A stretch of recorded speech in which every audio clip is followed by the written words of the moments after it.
السلام علیکم ورحمۃ اللہ وبرکاتہ، نحمده ونصلی علی رسولہ الکریم، اما بعد فاعوذ باللہ من الشیطان الرجیم، بسم اللہ الرحمن الرحیم، رب اشرح لی صدری ویسر لی امری واحلل عقدۃ من لسانی یفقہوا قولی۔ ہم نے اس سے پہلے قیامت کی نشانیوں کے بارے میں پڑھا، اب ہم قیامت کے واقع ہونے کے بارے میں، قیامت کے دن کے حالات کے بارے میں پڑھیں گے۔ اس کی یاد دہانی ہم سب کے لیے بہت ضروری ہے، کیونکہ ہم سب کو اس سے واسطہ پیش آنے والا ہے۔ قرآن مجید میں قیامت کے نام سے ایک سورت بھی ہے، سورۃ القیامہ، اور اس سورت میں اللہ سبحانہ وتعالی قیامت کے واقع ہونے پر، قیامت کے دن پر قسم کھاتے ہیں۔ ارشاد باری تعالی ہے، بسم اللہ الرحمن الرحیم،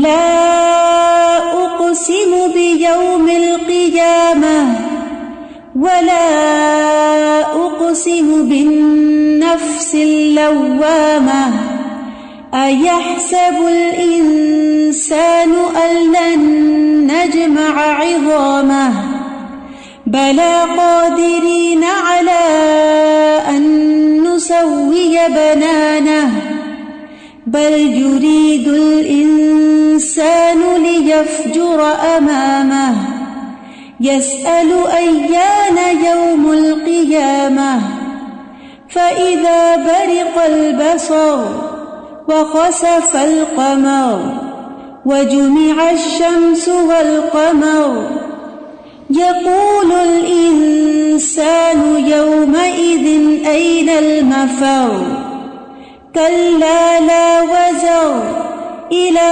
ربک یومئذ المستقر۔ نہیں، میں قیامت کے دن کی قسم کھاتا ہوں، اور نہیں میں بہت ملامت کرنے والے نفس کی قسم کھاتا ہوں۔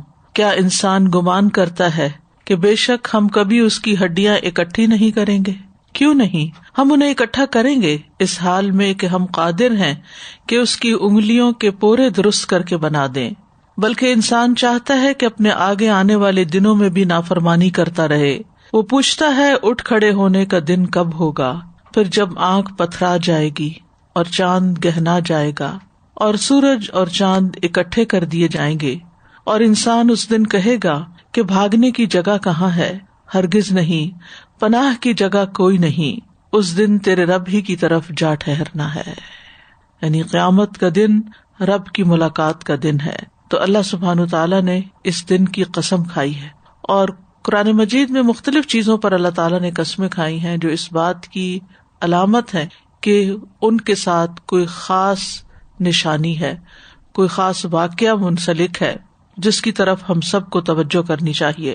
تو ہم دیکھیں گے کہ انسان کا واسطہ اس دن کس صورتحال سے ہوگا، اور کیا کچھ کائنات پر بیت جائے گی، اور انسان کی کیفیت کیا ہوگی۔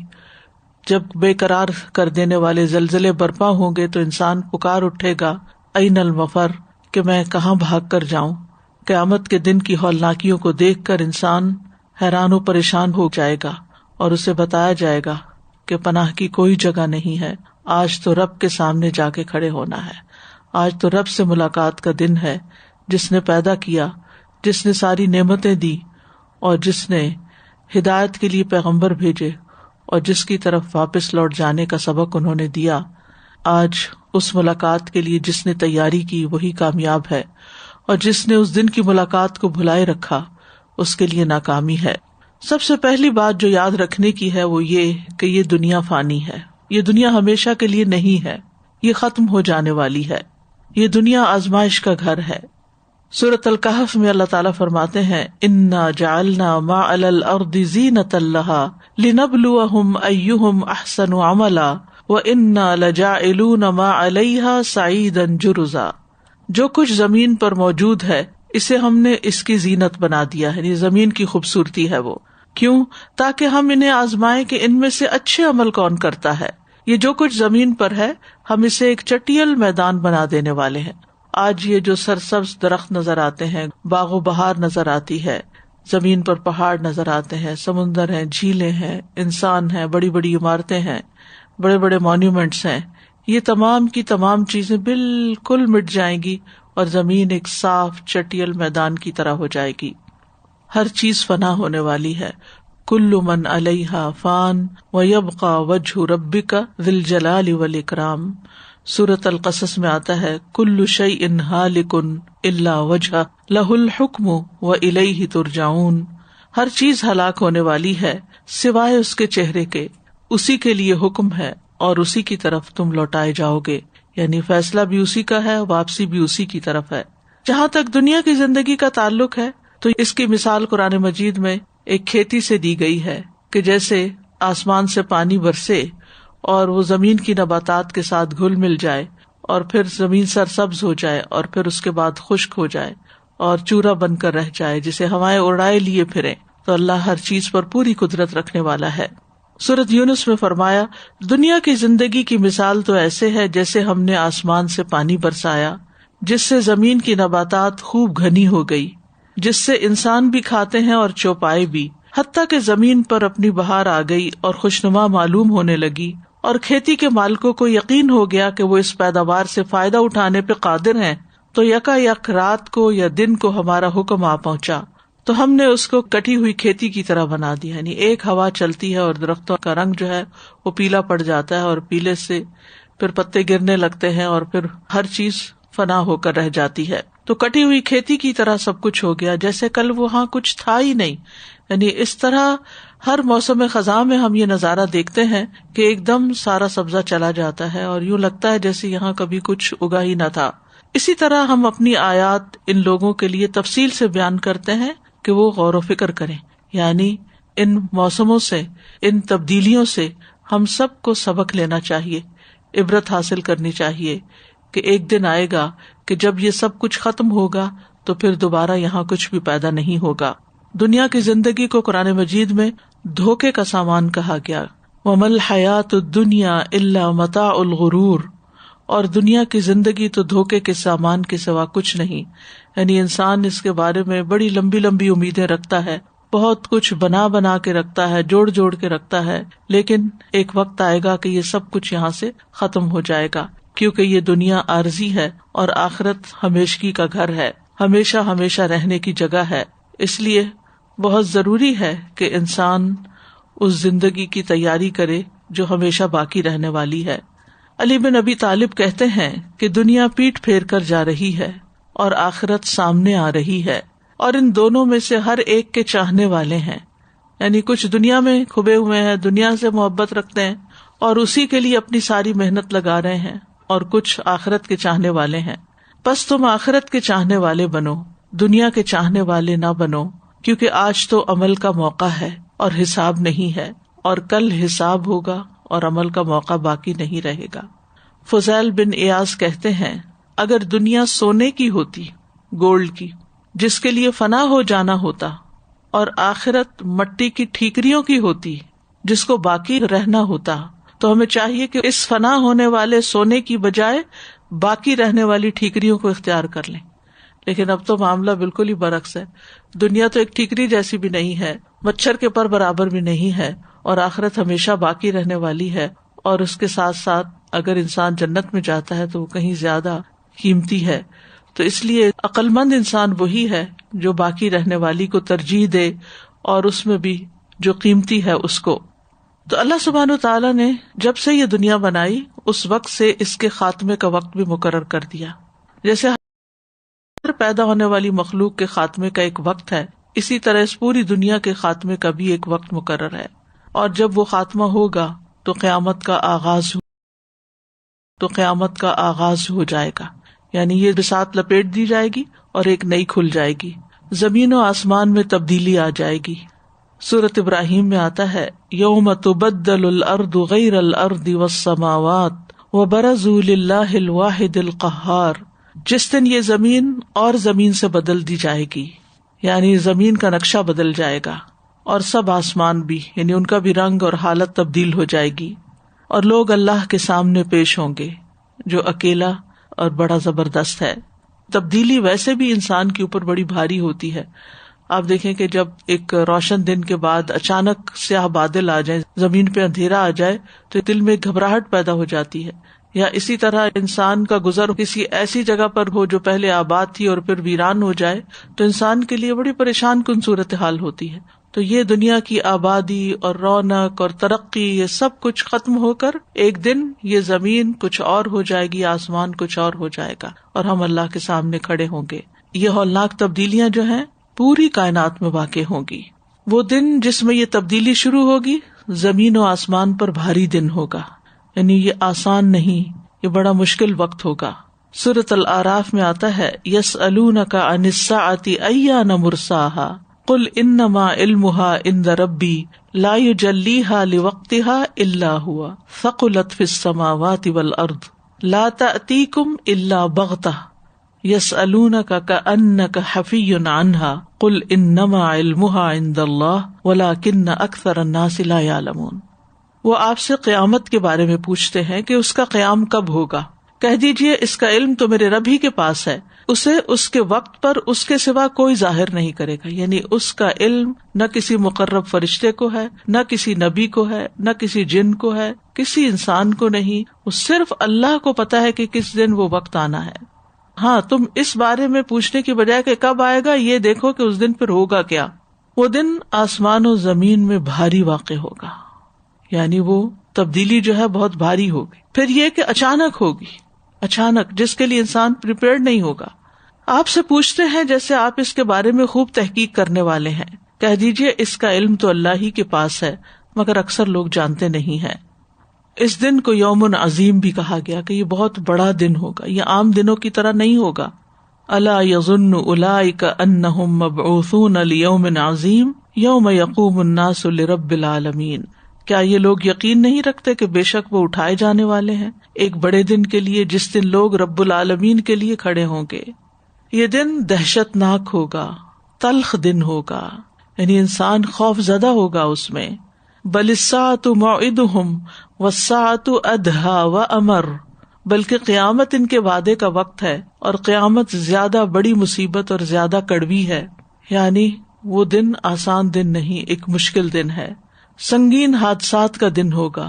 القارعہ مل قارعہ وما ادراک مل قارعہ, وہ کھٹکھٹانے والی, کیا ہے کھٹکھٹانے والی, اور تجھے کس چیز نے معلوم کرا دیا کہ وہ کھٹکھٹانے والی کیا ہے. جب تیز آندھی چلتی ہے تو کبھی آپ نے آوازیں سنی ہوگی کہ پتے آپس میں ٹکراتے ہیں یا برتن جا گرتے ہیں یا بعض اوقات عمارتوں میں ٹوٹ پوٹ ہوتی ہے. تو وہ جو شور ہوتا ہے, وہ آپس میں چیزیں جو ٹکرا رہی ہوتی ہیں وہ کھٹکھٹانے والی, تو یہ ایک چھوٹے پیمانے پر دنیا میں ہوتا ہے. یعنی تیز ہوا چلے یا کوئی زلزلہ آندھی آئے تو چیزیں آپس میں ٹکرانے لگتی ہیں جو قریب قریب ہوتی ہیں, ایک دوسرے پہ گرنے لگتی ہیں, درخت گر جاتے ہیں. تو آپ خود سوچئے کہ پھر ہر چیز ہی جب ٹکرا جائے گی اور ٹوٹ پھوٹ جائے گی, ریزہ ریزہ ہو جائے گی, تو کیسا شور ہوگا اور کیسی آفت ہوگی. پھر یہ مصیبت ہر طرف چھا جائے گی, ہر چیز کو ڈھانپ لے گی. ابھی دنیا میں جب کوئی زلزلہ آتا ہے یا کوئی آندھی ٹورنیڈو وغیرہ ہوتا ہے تو وہ ایک مخصوص ایریا میں ہوتا ہے, ساری زمین پر نہیں ہوتا. لیکن سوچئے کہ یہ زمین کے مشرق و مغرب سے لے کے پوری زمین کے اوپر چھا جائے گی. فَإِذَا جَاءَتِ الطَّامَّةُ الْكُبْرَى يَوْمَ يَتَذَكَّرُ الْإِنسَانُ مَا سَعَى, پھر جب وہ ہر چیز پہ چھا جانے والی سب سے بڑی مصیبت آ جائے گی جس دن انسان یاد کرے گا جو اس نے کوشش کی. پھر یہ کہ اس کا شر ہر طرف پھیلا ہوا ہوگا. یوفون بالنذر ویخافون یوما کان شرہ مستطیرا, جو اپنی نظر پوری کرتے ہیں اور اس دن سے ڈرتے ہیں, یعنی نیک لوگ, جس کی مصیبت بہت زیادہ پھیلی ہوئی ہوگی. یعنی جدھر دیکھو ایک ہی منظر ہوگا. اس کو یوم عقیم بھی کہا گیا ہے, بانجھ کر دینے والا دن, یعنی جس میں کوئی خیر نہیں, یعنی کچھ اس میں سے نکلنے والا نہیں. بچوں کو بوڑھا کر دینے والا دن ہے. فَكَيْفَ تَتَّقُونَ إِن كَفَرْتُمْ يَوْمًا يَجْعَلُ الْوِلْدَانَ شِيبًا السَّمَاءُ مُنْفَطِرٌ بِهِ كَانَ وَعْدُهُ مَفْعُولًا. پھر تم کیسے بچو گے اگر تم نے کفر کیا اس دن سے جو بچوں کو بوڑھا کر دے گا. اتنا لمبا دن ہوگا اور غم اور دکھ کے مارے بوڑھے ہو جائیں گے. اس میں آسمان پھٹ جانے والا ہے, اس کا وعدہ ہمیشہ پورا ہو کر رہنے والا ہے. یہ وہ دن ہوگا جس میں حاملہ عورتیں اپنے حمل گرا دیں گی.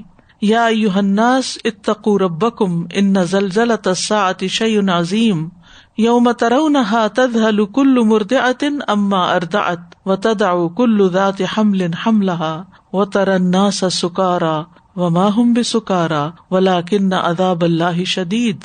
لوگوں اپنے رب سے ڈرتے رہو، بے شک قیامت کا زلزلہ بڑی ہولناک چیز ہے. جس دن تم اسے دیکھو گے ہر دودھ پلانے والی اس سے غافل ہو جائے گی جسے اس نے دودھ پلایا، یعنی ماں اپنے بچے کو بھول جائے گی. ہر حمل والی اپنا حمل گرا دے گی اور آپ لوگوں کو نشے میں دیکھیں گے، یعنی ان کے ہوش مارے جائیں گے جس قسم کی صورتحال چاروں طرف نظر آ رہی ہوگی. حالانکہ وہ ہرگز نشے میں نہیں ہوں گے، لیکن اللہ کا عذاب بہت سخت ہے. پھر سورۃ الانسان میں آتا ہے کہ یہ تیوریاں چڑھانے والا دن ہوگا. انا نخاف من ربنا یوما عبوسا قمطریرا. ہم اپنے رب سے اس دن سے ڈرتے ہیں جو بہت منہ بنانے والا، سخت تیوری چڑھانے والا دن ہوگا. بس اللہ انہیں اس دن کی مصیبت سے بچا لے گا اور انہیں انوکھی تازگی اور خوشی عطا فرمائے گا. یعنی جو لوگ نیک عمل کرنے والے ہوں گے ان کے لیے اس دن خوشخبری ہوگی. اس دن کی شدت سے دل پلٹ جائیں گے. یخافون یوما تتقلب فیہ القلوب والابصار. اللہ کے بندے اس دن سے ڈرتے ہیں جس میں دل اور آنکھیں الٹ جائیں گی، دل کانپیں گے، آنکھیں جھک جائیں گی. یوم ترجف الراجفہ تتبعها الرادفہ قلوب یومئذ واجفہ ابصارها خاشعہ. جس دن ہلا ڈالے گا سخت ہلانے والا زلزلہ، اس کے بعد ہی پیچھے آنے والا زلزلہ آئے گا، یعنی زلزلے پر زلزلہ آئے گا. دنیا میں تو ابھی یہ ہوتا ہے کہ ایک زلزلہ آتا ہے پھر ٹھہر جاتا ہے، کتنا بھی بڑا زلزلہ ہو لیکن تھوڑی دیر کے بعد، کچھ زلزلے چند سیکنڈز کے بعد اور کچھ منٹ کے بعد وہ رک جاتے ہیں. لیکن یہ زلزلے جب تک ہر چیز کو ختم نہیں کر دیں گے رکیں گے نہیں. کئی دل اس دن دھڑکنے والے ہوں گے، ان کی آنکھیں جھکی ہوئی ہوں گی. پھر یہ دن اور اس کے اندر کی چیخ پکار کانوں کو بہرا کر دے گی، نہیں اتنا شور ہوگا. فَإِذَا جَاءَتِ الصَّاخَّةُ. جب کانوں کو بہرا کرنے والی قیامت آ جائے گی، کلیجے منہ کو آ جائیں گے. وَأَنذِرْهُمْ يَوْمَ الْآزِفَةِ إِذِ الْقُلُوبُ لَدَى الْحَنَاجِرِ كَاظِمِينَ.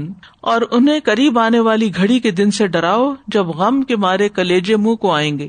وہ کیوں کہ ہم دنیا میں کچھ اچھا کام کر لیتے، آج کے دن کی تیاری کرتے.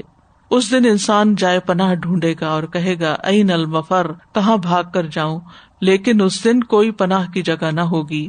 استجیبوا لربکم من قبل ان یأتی یوم لا مرد له من اللہ ما لکم من ملجأ یومئذ وما لکم من نکیر. لوگوں اپنے رب کی دعوت قبول کر لو، اپنے رب کی بات مان لو اس سے پہلے کہ وہ دن آ جائے جس کے ٹلنے کی اللہ کی طرف سے کوئی صورت نہیں. دنیا میں تو کوئی مصیبت آتی، آندھی آتی، طوفان آتا ہے، زلزلہ آتا ہے، یعنی بڑی سے بڑی آفت، موتیں واقع ہو جاتی ہیں، بلڈنگز گر جاتی ہیں، زمین میں لوگ دھنس جاتے ہیں. لیکن پھر اس کے بعد کیا ہوتا ہے؟ پھر زندگی رواں دواں ہو جاتی ہے. پھر کچھ عرصے کے بعد لوگ ان حادثوں کو بھول جاتے ہیں. لیکن وہاں وہ ٹلے گی نہیں آفت جب تک ہر ایک اپنے انجام کو نہ پہنچ جائے. اس دن تمہارے لیے کوئی جائے پناہ نہ ہوگی اور نہ تمہارے لیے انکار کی کوئی صورت ہوگی. نہیں، جو تمہیں دیا جائے گا وہی تمہیں قبول کرنا ہوگا. کسی کا مکر و فریب اس دن کسی کام نہیں آئے گا. دنیا میں تو انسان اپنے کسی مصیبت سے بچنے کے لیے کچھ چالیں چل لیتا ہے، کچھ لوگوں سے مدد لے لیتا ہے، لیکن وہاں ایسا نہ ہوگا. یوم لا یغنی عنہم کیدہم شیئا ولا ہم ینصرون. جس دن نہ ان کی چال ان کے کسی کام آئے گی اور نہ ان کی مدد کی جائے گی. کوئی عہدہ اور منصب کام نہ آئے گا. یوم لا ینفع مال ولا بنون الا من اتی اللہ بقلب سلیم. جس دن نہ کوئی مال فائدہ دے گا نہ بیٹے، مگر جو اللہ کے پاس سلامتی والا دل لے کر آیا. کوئی رشتہ کام نہ آئے گا، نہ بیٹا باپ کو، نہ باپ بیٹے کو، کوئی کسی کے کام نہ آئے گا. یا ایھا الناس اتقوا ربکم واخشوا یوما لا یجزی والد عن ولدہ ولا مولود هو جاز عن والدہ شیئا ان وعد اللہ حق فلا تغرنکم الحیاۃ الدنیا ولا یغرنکم باللہ الغرور. اے لوگو اپنے رب سے ڈرو اور اس دن سے ڈرو کہ نہ باپ اپنے بیٹے کے کام آئے گا اور نہ کوئی بیٹا ہی ایسا ہوگا جو اپنے باپ کے کسی کام آنے والا ہو. یقیناً اللہ کا وعدہ سچ ہے. تو کہیں دنیا کی زندگی تمہیں دھوکے میں نہ ڈال دے اور کہیں وہ دغا باز اللہ کے بارے میں تمہیں دھوکا نہ دے جائے. لہذا ہم سب کو اس بات کا احساس ہونا چاہیے کہ وہ دن ایسا دن ہے کہ جس دن انسان کو بس اس کے اپنے ہی عمل کام آئیں گے اور وہی فائدہ ہوگا جو اس نے اپنے لیے کمایا. باقی اس کی اولاد ہو یا اس کے مال ہو، اگر ان کو نیکی کے راستے میں لگایا تو وہ صدقہ جاریہ بن کے فائدہ دیں گے. ورنہ ویسے اگر کوئی کسی مشکل میں پھنس گیا، کسی مصیبت میں آ گیا، کوئی بھی ساتھ دینے والا نہ ہوگا. السلام علیکم. میں کہتی آج کل جو حالات ہیں اس کو سمجھنے میں بہت آسانی ہے کہ ساری دنیا میں ایک ساتھ اللہ تعالیٰ نے جو بھیج دی وبا، اور جب کوئی بیمار ہو جائے ہاسپٹل جاتے ہیں تو کوئی ان کے ساتھ نہیں جا سکتا، وہ اکیلے ہوتے ہیں. تو اس بات کو اچھی طرح سے سمجھ آ سکتی ہے. یہ وبا کوئی ایسی دل دہلا دینے والی اس طرح نہیں ہے کہ کوئی سامنے سے مصیبت آ رہی ہو، لیکن ایک غیر محسوس اور خاموش مصیبت ہے، یہ چھپی ہوئی، پتہ بھی نہیں چلتا، اور اس کا نتیجہ یہ کہ انسان بالکل تنہا رہ جاتا ہے، کہ کوئی بھی ساتھ نہیں دیتا.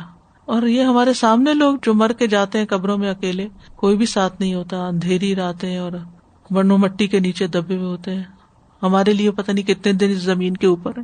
تو جو لوگ اوپر رہ کے کچھ کر لیتے ہیں وہ اندر جا کے بھی پھر خوشحال ہوتے ہیں، لیکن جو اوپر رہ کے اللہ کو بھولے رہے اور اس دن کو بھولے رہے اور اس کی تیاری نہ کریں.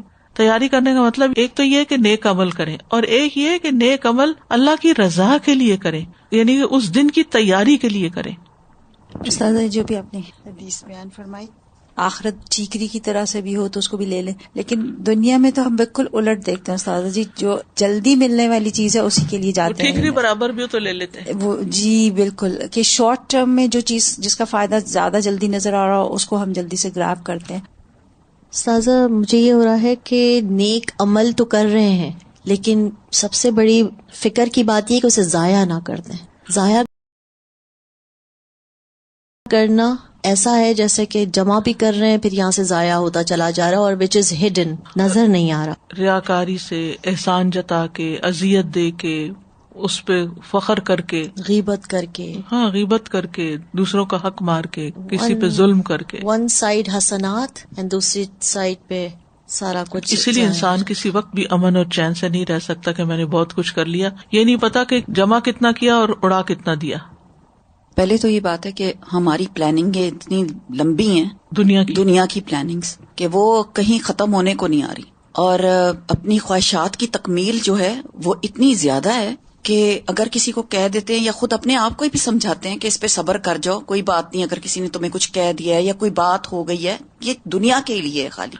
اور دوسرا یہ کہ دنیا کا سامان جو ہے اس میں ہم کسی حد پہ نہیں رکتے کہ یہ اتنا ہمارے لیے کافی ہے کہ اس پہ قناعت کر جائیں، مزید بنانے پہ دوڑ پڑتے ہیں، پھر اس کو مزید بڑھانے پہ، تو آخرت کے لیے پھر کچھ بچتا ہی نہیں، نہ وقت بچتا ہے نہ مال بچتا ہے. قیامت کے دن مزید کیا تبدیلیاں ہوں گی، کیونکہ پیچھے ہم نے پڑھا کہ ساری کائنات اس سے متاثر ہوگی، نظام فلکی میں تغیرات واقع ہوں گے. آسمان کی حالت کے بارے میں آتا ہے کہ آسمان لرزے گا، یوم تمور السماء مورا، آسمان کا رنگ بدل جائے گا. فَإِذَا انشَقَّتِ السَّمَاءُ فَكَانَتْ وَرْدَةً كَالدِّهَانِ، جب آسمان پھٹے گا تو سرخ چمڑے کی طرح گلابی ہو جائے گا. سورۃ انفطار میں آتا ہے اذا السماء انفطرت، جب آسمان پھٹ جائے گا. الفرقان میں آتا ہے وَيَوْمَ تَشَقَّقُ السَّمَاءُ بِالْغَمَامِ وَنُزِّلَ الْمَلَائِكَةُ تَنزِيلًا، جس دن آسمان بادل کے ساتھ پھٹ جائے گا اور فرشتے اتارے جائیں گے، لگاتار اتارا جانا. آسمان دروازے ہو جائے گا. سورۃ النبا میں آتا ہے وَفُتِحَتِ السَّمَاءُ فَكَانَتْ أَبْوَابًا، اور آسمان کھولا جائے گا تو وہ دروازے ہو جائے گا. آسمان کی کھال اتار دی جائے گی. وَإِذَا السَّمَاءُ كُشِطَتْ، آسمان پگھلے ہوئے تانبے کی طرح ہو جائے گا. یوم تکون السماء کالمہل، آسمان میں دھواں ہوگا. فارتقب یوم تأتی السماء بدخان مبین، انتظار کرو جس دن آسمان ظاہر دھواں لائے گا، آسمان سے آگ برسے گی. رسول اللہ صلی اللہ علیہ وسلم نے فرمایا قیامت کے دن جب لوگوں کو اٹھایا جائے گا تو آسمان گویا ان پہ آگ برسا رہا ہوگا، کیونکہ سورج بھی بہت قریب آ جائے گا اور شدید ہولناک منظر ہوگا.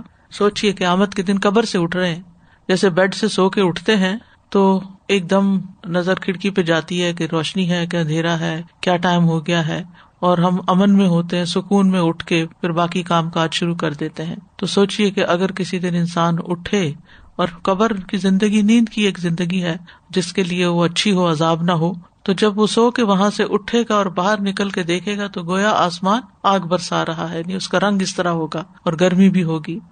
پھر سورج، چاند اور ستاروں کی حالت، سورج لپیٹ دیا جائے گا. اذا الشمس کورت، پھر چاند گہنا جائے گا. وخسف القمر وجمع الشمس والقمر، سورج اور چاند ملا دیے جائیں گے، ستارے بے نور ہو جائیں گے اور بکھر جائیں گے. فاذا النجوم طمست واذا الکواکب انتثرت، ستارے بکھر کر گر پڑیں گے، یعنی ہر چیز کے اندر ایک تلاطم برپا ہو جائے گا. پھر زمین میں تبدیلیاں آ جائیں گی، زمین کسی اور زمین سے تبدیل کر دی جائے گی.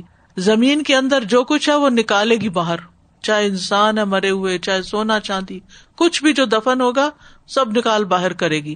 وَأَلْقَتْ مَا فِيهَا وَتَخَلَّتْ، جو کچھ اس میں ہے اسے باہر پھینک دے گی اور خالی ہو جائے گی.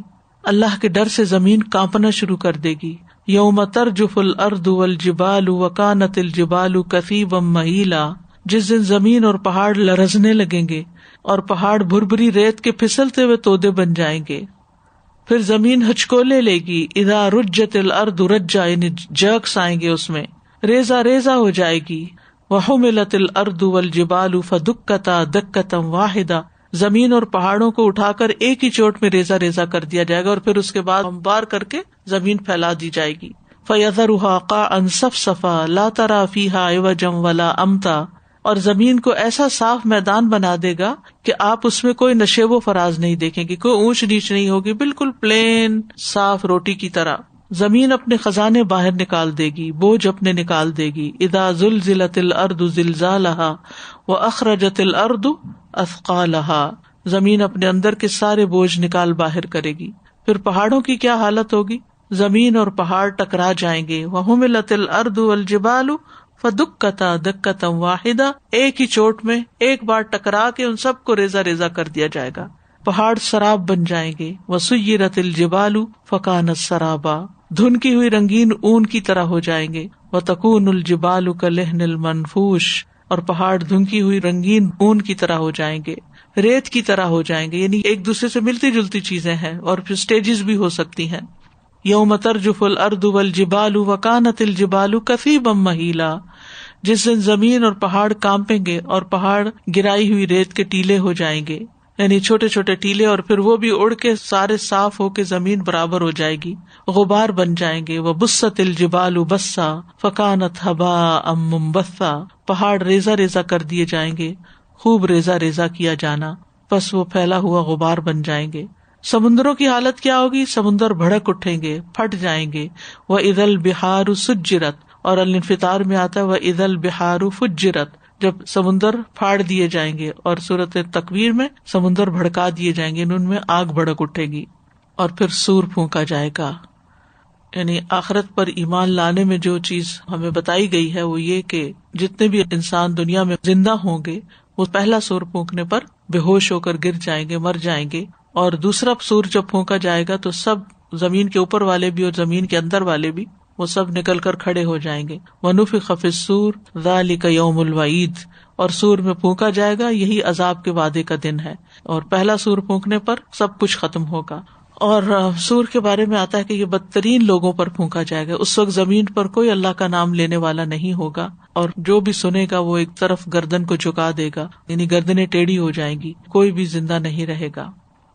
اور سور کے لیے جو لفظ آتا ہے وہ ناقور بھی آتا ہے. فَإِذَا نُقِرَ فِي النَّاقُورِ، جب سور میں پھونک مار دی جائے گی. مجاہد کہتے ہیں کہ سور ایک چمڑے کی پھونکنی کی طرح ہے. عبداللہ بن عمر کہتے ہیں ایک دیہاتی نے پوچھا اللہ کے رسول سور کیا ہے؟ آپ نے فرمایا یہ ایک سینگ ہے جس میں قیامت کے دن پھونک ماری جائے گی، جیسے ہارن ہوتا ہے اس طرح اس میں پھونک ماری جائے گی. اور پھونک کے لیے نفخ کا لفظ آتا ہے، ذا نفخ فی الصور، اور نفخ کا مطلب ہوتا ہے کسی چیز میں پھونک مارنا. اور نفخ الروح بھی کہتے ہیں، یعنی جسم میں روح کا پھونکا جانا، جیسے جب بچہ ماں کے پیٹ میں ہوتا ہے تو فرشتہ آ کے روح پھونکتا ہے. منفاخ دھونکنی کو کہتے ہیں اور اس کی جمع منافیخ ہوتی ہے. نفخ جو ہے یہ مطلب ہوا کو دھکیلنا پھونک مار کے، تو یہ مخصوص وقت میں مخصوص فرشتے کی طرف سے ایک مخصوص پھونک ہے، یعنی ایک خاص فرشتہ اس کام پر متعین ہے جس کو صاحب السور کہا جاتا ہے. بعض نے اس کا نام اسرافیل بھی بتایا، لیکن حدیث کی روح سے اسرافیل نام نہیں پتا چلتا، لیکن صاحب السور یعنی جس کو سور تما دیا گیا ہے. اور ایک مخصوص طرح سے وہ بلو کرے گا اس میں، اور پھر ہر چیز جو ہے وہ ٹوٹ پھوٹ جائے گی، ختم ہو جائے گی. فَإِذَا نُقِرَ فِي النَّاقُورِ کے بارے میں ابن عباس کہتے ہیں کہ رسول اللہ صلی اللہ علیہ وسلم نے فرمایا میں کس طرح نعمتوں سے لطف اندوز ہو سکتا ہوں، یعنی کیسے بے فکر ہو سکتا ہوں، جبکہ سور پھونکنے والے فرشتے نے اپنا منہ سور سے لگایا ہوا ہے، اپنی پیشانی جھکا رکھی ہے، کان متوجہ کر رکھے ہیں کہ کب اسے حکم ہوتا ہے اور وہ اس میں سور پھونکے. تو نبی صلی اللہ علیہ وسلم کے صحابہ نے عرض کیا کہ پھر ہم کیا کریں؟ آپ نے فرمایا کہو حسبنا اللہ و نعم الوکیل علی اللہ توکلنا، ہمیں اللہ کافی ہے اور وہ بہترین کارساز ہے اور ہم اللہ پہ بھروسہ رکھتے ہیں. یعنی جب انسان قیامت کے دن کی گھبراہٹوں اور پریشانیوں کے بارے میں سنے تو پھر کیا پڑھے؟ حسبنا اللہ و نعم الوکیل. اور پھر یہ کہ سور پھونکنے والا فرشتہ جو ہے بہت ذمہ دار فرشتہ ہے.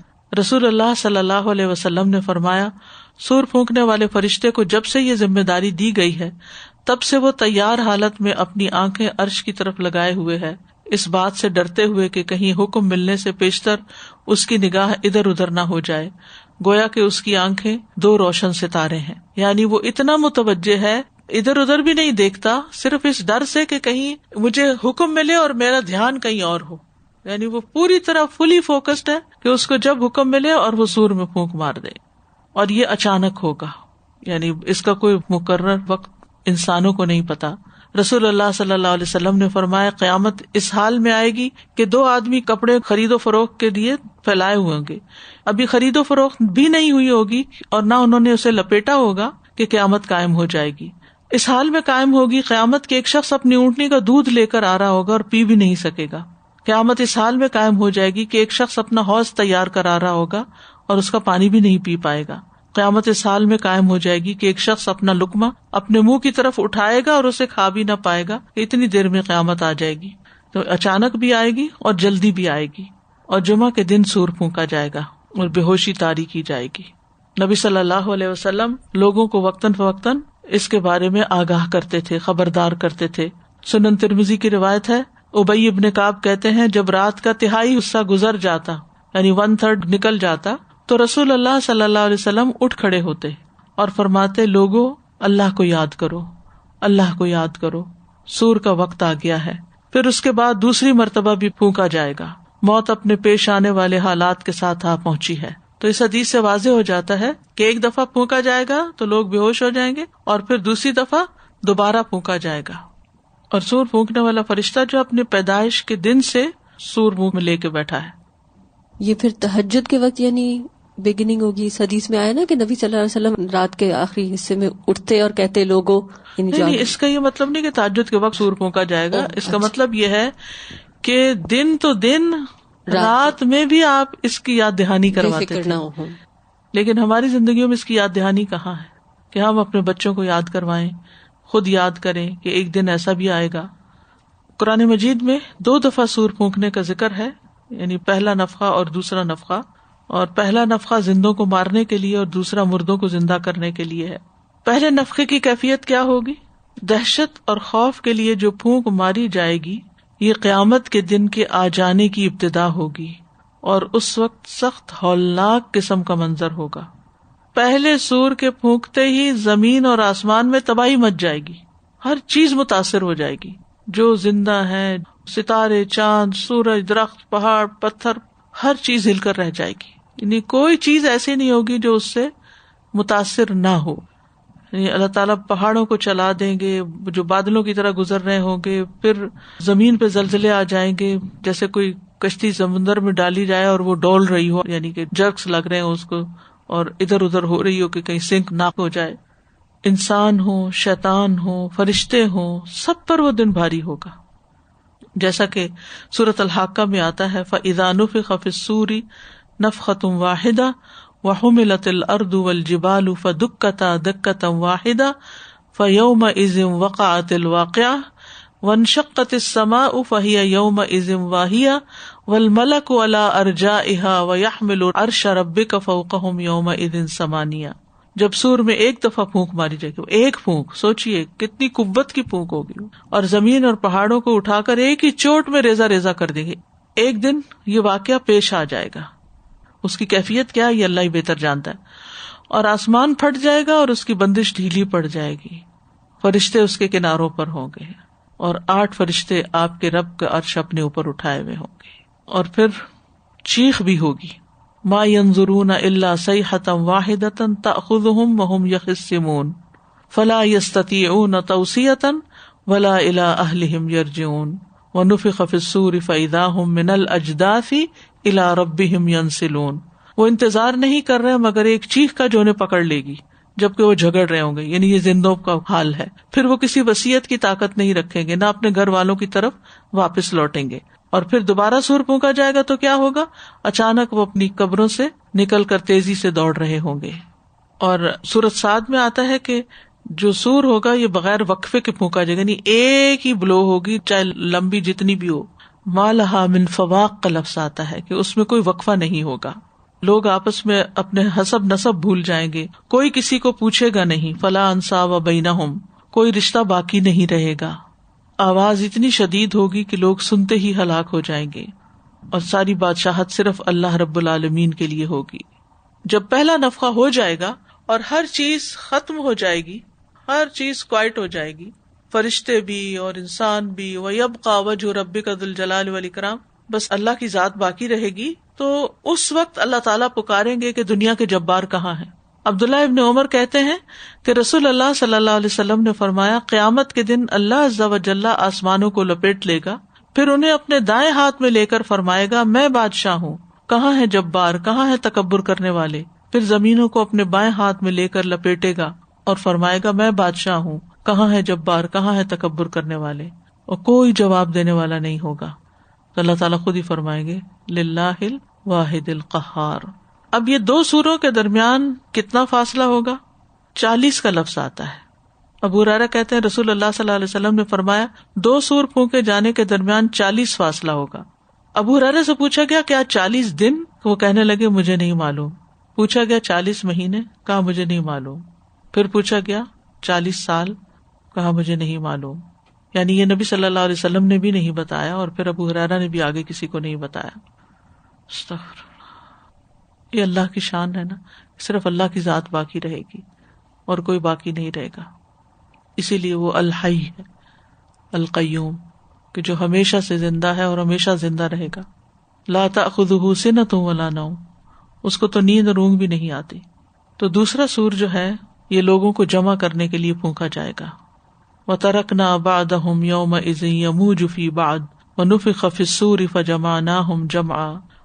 اور اس دن ہم ان کے بعض کو چھوڑ دیں گے، وہ ایک دوسرے سے گتھم گتھا ہوں گے، اور سور میں پھونکا جائے گا تو ہم ان کو جمع کر لیں گے، پوری طرح جمع کرنا. کوئی ایک انسان بھی کہیں نہیں چھپ سکے گا. وَنُفِخَ فِي الصُّورِ فَإِذَا هُم مِّنَ الْأَجْدَاثِ إِلَىٰ رَبِّهِمْ يَنسِلُونَ. سب اپنے رب کی طرف تیزی سے دوڑ رہے ہوں گے. سورۃ طٰہٰ میں آتا ہے یوم ينفخ فی الصور ونحشر المجرمین یومئذ زرقا. جس دن سور میں پھونکا جائے گا اور ہم مجرموں کو اس دن اس حال میں اکٹھا کریں گے کہ نیلی آنکھوں والے ہوں گے. ایک ڈانٹ سے سب کو دوبارہ اٹھا دیا جائے گا. وَإِنَّمَا هِيَ زَجْرَةٌ وَاحِدَةٌ فَإِذَا هُمْ بِالسَّاهِرَةِ وَقَالُوا يَا وَيْلَنَا هَذَا يَوْمُ الدِّينِ. سورۃ صافات میں آتا ہے فَإِنَّمَا هِيَ زَجْرَةٌ وَاحِدَةٌ فَإِذَا هُمْ يَنظُرُونَ وَقَالُوا يَا وَيْلَنَا هَذَا يَوْمُ الدِّينِ. اور سورۃ النازعات میں دوسری طرح آتا ہے وہ ایک ہی ڈانٹ ہوگی تو یکایک وہ دیکھ رہے ہوں گے اور کہیں گے ہائے ہماری بربادی، یہ تو جزا کا دن ہے. لوگ گروہ در گروہ اٹھیں گے، زمین کی تہوں کے اندر لوگ مر کے دفن ہیں، اور لیئرز پہ لیئرز ہیں لوگوں کی اور برباد شدہ بستیوں کی جو زمین کے اندر دھس گئی، اور پھر اس کے اوپر ایک اور آبادی آئی، پھر اس پہ عذاب آیا، پھر اس کے اوپر ایک اور آبادی آئی.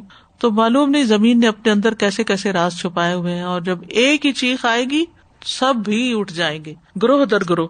یوم ينفخ فی الصور فتأتون افواجا. جس دن سور میں پھونکا جائے گا تو تم فوج در فوج آؤ گے. دوسری بار سور پھونکنے سے پہلے بارش بھی ہوگی.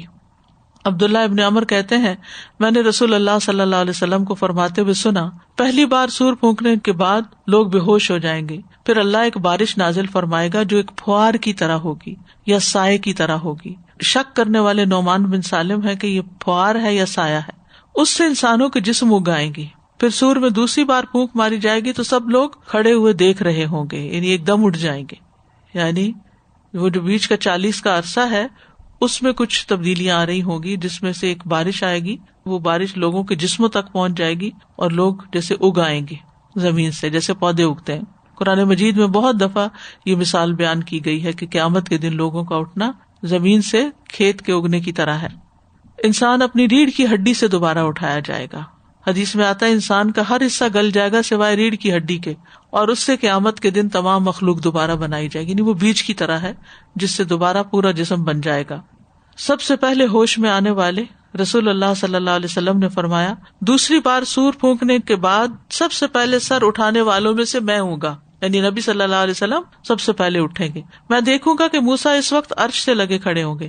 میں نہیں جانتا کہ وہ پہلے ہی اس طرح ہوں گے یا سور پھونکے جانے کے بعد ہوش میں آ گئے ہوں گے. سب سے پہلے نبی صلی اللہ علیہ وسلم کی قبر شق ہوگی. نبی صلی اللہ علیہ وسلم نے فرمایا قیامت کے دن میں ہی تمام اولاد آدم کا سردار ہوں گا.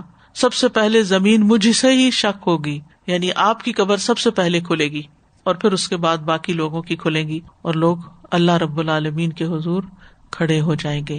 تو یہ ہے قیامت کے دن کا وہ نقشہ جو قرآن میں بیان کیا گیا ہے. یہ باتیں ہم نے قرآن کی تعلیم کے دوران بھی پڑھی، احادیث میں پڑھی، عقیدے میں پڑھی، بہت دفعہ ہم پڑھ چکے ہیں.